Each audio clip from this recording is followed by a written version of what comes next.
Good afternoon. This is Cooking with Bob with your host, Bob. Well, we're going to do something a little bit different than what we set out to do the last time, and that is we are going to try to make corn on the cob. As you can see, my last cooking endeavor, I got a stain on my shirt, and since I don't do laundry with Bob, you won't get to enjoy the entertainment of seeing me wash this shirt. But I digress. So today, it's really quite simple. What we're going to do is we have some frozen corn, and we are going to grab the corn and get underway. Okay? So here we go. So here's a plug for really super sweet corn on the cob.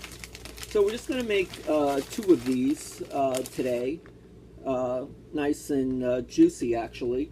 And the way we are going to do it, being that we're on a boat and we do not have room right now for pots or pans or similar accoutrements for cooking, we're going to use the Ziploc steam bag.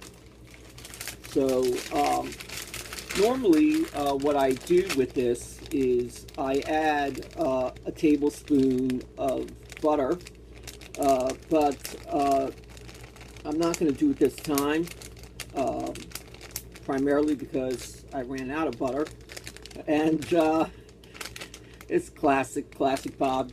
Cooking with Bob is never the prepared type of thing. We're on the fly all the time, and so we do the best that we can. So again, this is going to be just basically a simple snack for us. And so we have the corn, the steam bag, and up here the microwave oven.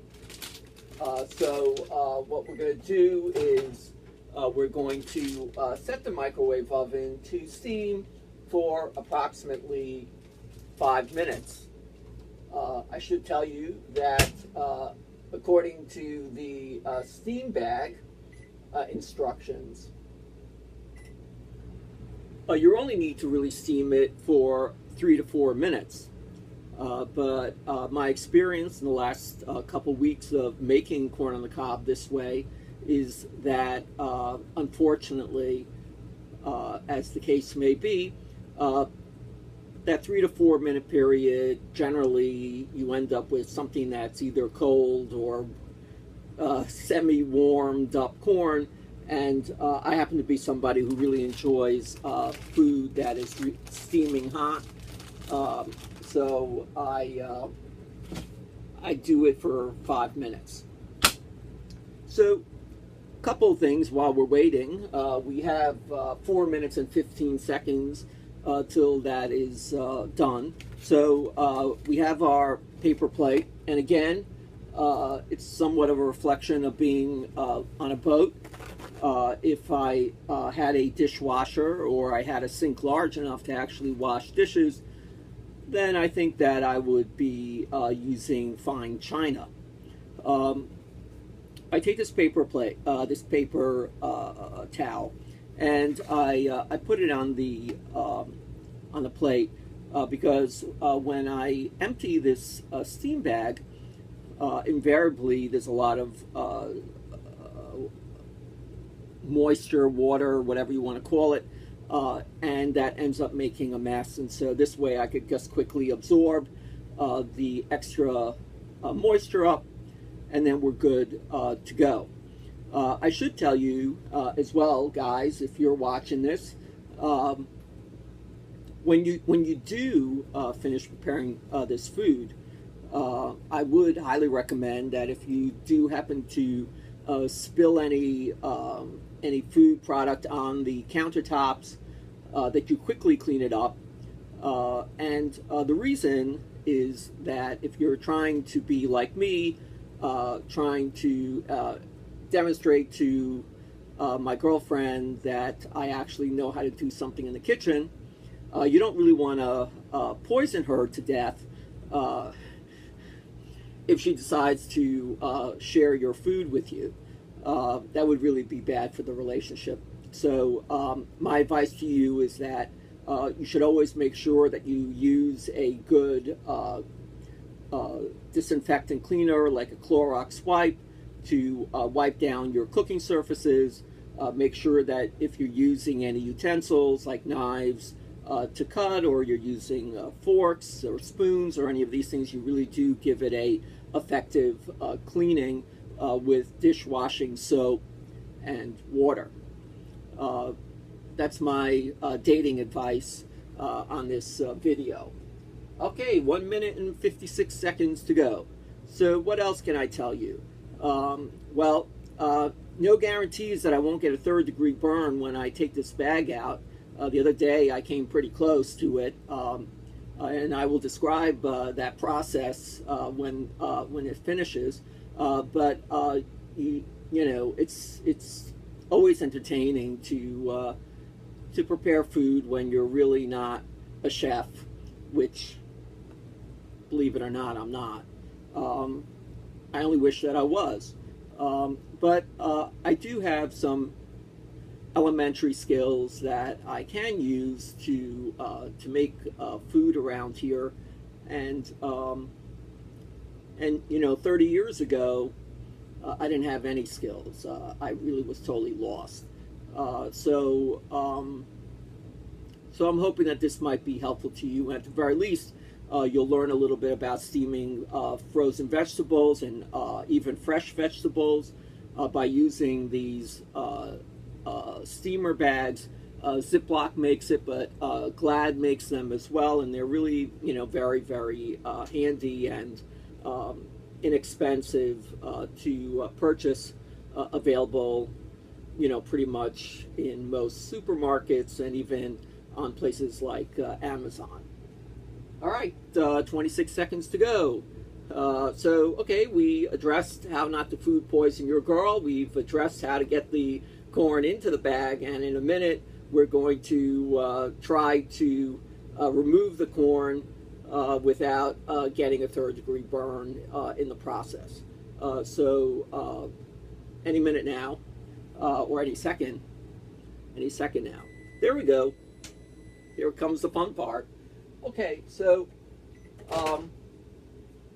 so when the bag is in the microwave, because of pressure that builds up with the steam that builds up, the bag actually seems to sort of inflate. But as it begins to cool down, the bag, you know, starts to shrink back down to its regular form. You have to be really careful when you take this out by just really grabbing it where it says hold here. I cannot tell you how many times that I grabbed it someplace down here, or even worse, you know, here on the bottom, and you really can get a burn from it. So you know, that's really critical. The other part to this is that when you open it up, and on the bag it reminds you of this, you know, don't put this right in front of your face when you open up the bag. I tend to lay it down on the side and then kind of open it very gingerly to let the steam escape, so that you don't get steam in your face and potentially burn you. And this would also be helpful, by the way, if you happen to have small children around. You would really want them to not be anywhere near this bag when it comes out of the microwave. So having said that, I'm going to lay the bag down, and now here, you know, and you know, we'll open it up here,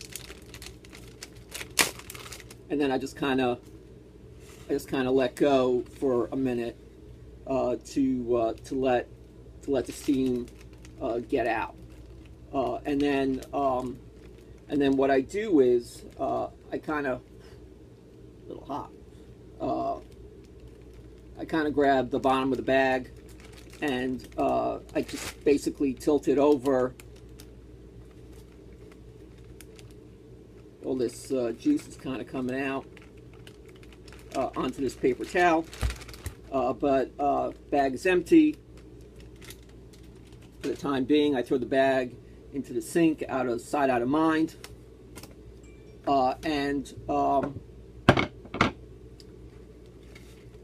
So, here's the corn with the paper towel, and then I very carefully just remove the paper towel and throw it away. I will be again wiping this down with a Clorox wipe, just again to kill any chance for bacterial growth. And you may say, well, hey Bob, bacterial growth, you just steamed the corn, didn't that kill the bacteria? And besides, it's not fish, it's not meat, so where's there bacteria? Well, the truth of the matter is that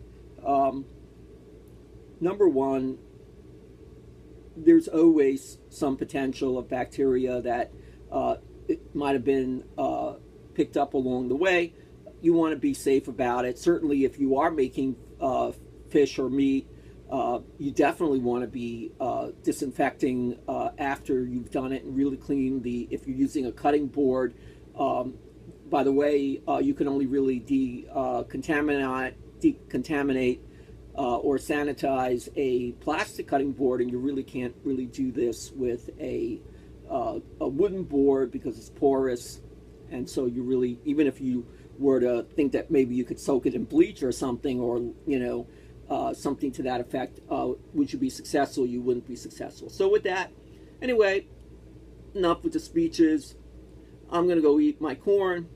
I do hope you enjoyed Cooking with Bob today, and we will eventually do a third video, but I just have to think of what that might be. So have a good day, and we'll catch you again. Thank you for watching. And Jen, this one's for you.